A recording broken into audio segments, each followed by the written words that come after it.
Most people try to cut costs by doing big, dramatic things and then give up. What actually works is far more boring and far more effective. None of the habits I'm about to share are extreme.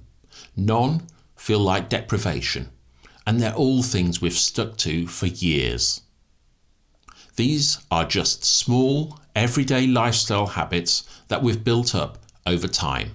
Habits that save us money every single month, and more importantly, make early retirement feel realistic rather than stressful. Some of these will sound obvious. Some might sound a bit boring. And one of them at the end, well, that's one I've been doing continuously every month or so for over 25 years.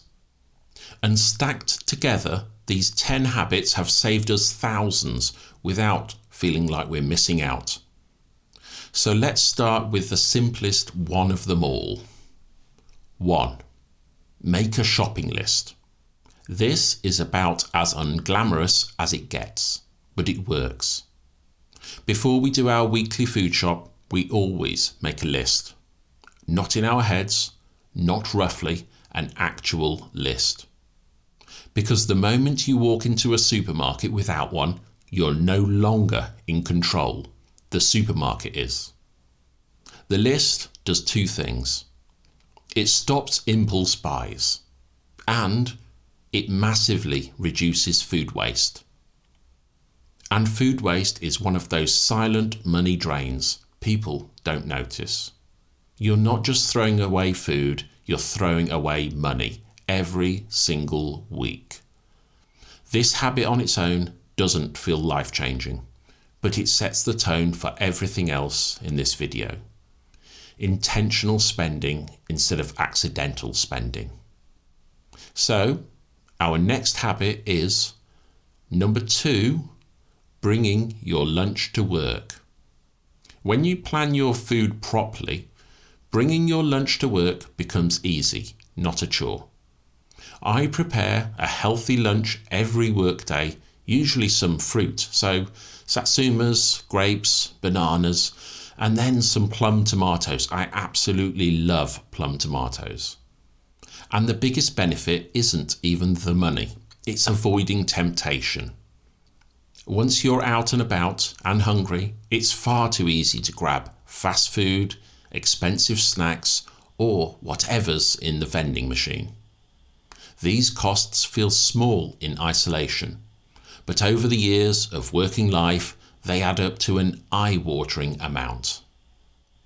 This habit alone can save hundreds every year without changing your quality of life at all, and it'll probably make you look and feel healthier. 3. Now this is a big one. Mobile phones. We always buy our phones outright and stay a few years behind the latest must-have models. We don't upgrade because we can, we upgrade because we have to. And once we've got the phone, we pair it with a SIM-only deal. Not one from one of the big providers that hike prices every year, but a rolling monthly SIM that hasn't gone up in years. And another small habit here, we try not to overcharge our phones. Usually charging to around 80%, which helps extend battery life. The result? Fewer upgrades, lower monthly costs, and zero contract stress. It's not flashy, but it works. So the next one is something we all know we should do, but often it's easier not to. Number 4, we shop around at renewal time. This applies to almost everything. Insurance, broadband, utilities, and mortgages. If you're offered a renewal by your existing provider, chances are it's not the best deal. Companies rely on inertia. They know how most people won't switch. We always shop around when something ends, and very often the saving for a single phone call or comparison search is huge. This is one of those habits where you feel slightly annoyed at yourself afterwards for not doing it sooner. Now, on to number 5. We both have leisure centre memberships, and we always pay for them annually rather than monthly. This alone saves us around 15% a year. And here's why this habit is so powerful. It's a guaranteed saving, locked in from day one. There's no investment risk, no interest rate uncertainty, no market volatility. You know exactly where you've saved and how much you've saved instantly. This logic can apply to other things too, like car insurance. Ditch the monthly direct debit and pay for it just once a year. It's one of the most underrated returns on investment you can get. So credit cards can get a bad reputation, and for good reason, if they're misused. But used properly, they can actually work in your favour. It's number 6 on our list. We always pay off our regular spending credit card in full each month. Interest rates on these cards are generally sky high. And in the past, when we were a lot younger, at times we did have some money left owing at the end of the month. We don't let this happen anymore. We do also use 0% cards for stoozing, but only because we're organised. And if you're not, this one is one you should skip. We always repay these cards about 2 weeks before the 0% deal ends, just in case anything goes wrong. Used sensibly, credit cards can help cash flow, offer perks, and build your credit rating. The key word is sensibly. Now, on to savings, which is number 7. Any spare cash sitting in a current account is usually wasting potential. We're always looking for the best place for our money. High interest savings, regular savings accounts, and anything that rewards consistency.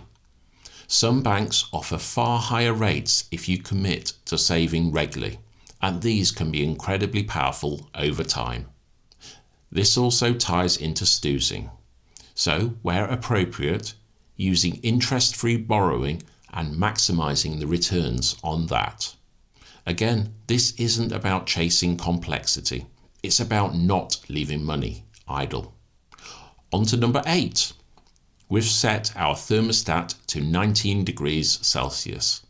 Previously, it was at 20 degrees Celsius, and you can really notice the difference in gas usage. That 1 degree doesn't affect your comfort, but it does affect our bills. Energy is one of those areas where small changes make a surprisingly big difference, especially over winter. It's not about being cold, it's about being intentional. Intentional with your actions and intentional with your finances.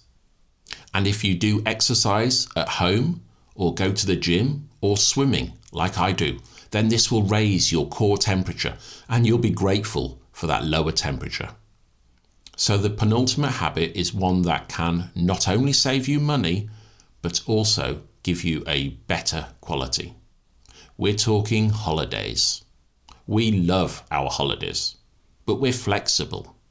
Travelling during school holidays can be incredibly expensive, but if you shift your dates even just by a few weeks, the savings can be huge. We also book last minute when possible and stay flexible on destinations. That flexibility often means longer holidays, better accommodation, or simply spending less for the same experience. This is a good reminder that saving money doesn't mean saying no. It often just means saying not right now. And by leaving it to the last minute, you can often get room upgrades that you didn't think were possible before. Now, on to our last habit. Well, this one is strictly mine, not my wife's. I've been cutting my own hair for over 25 years. When I say cutting, well, it's really shaving.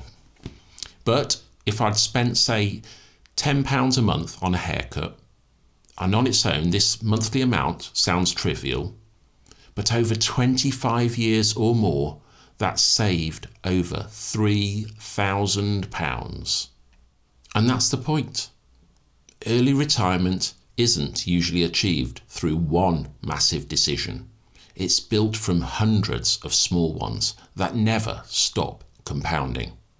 So these are just our ways that we use to save money. I've probably forgotten one or two. There are many, many ways. They might not be suitable for you, and certainly not suitable for everyone, but they work for us and help us save up for early retirement at an age we didn't think was possible. And here's a bonus tip for all those that stayed to the end. So, all these habits free up money.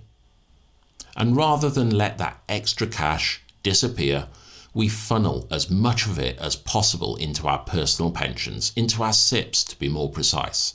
This gives us more control. And by saving for the future, we actually save the money and lock it away. And HMRC gives it a boost too. This is where boring lifestyle habits turn into real future freedom. I'd love to know if you have any lifestyle habits that save you money, even if they're a bit unusual. Have I been too frugal with some of the habits, or have I not gone far enough? Drop it in the comments below. I honestly read every single one of them. And if you're interested in practical, realistic ways to move closer to early retirement, consider subscribing, and I will see you in the next one.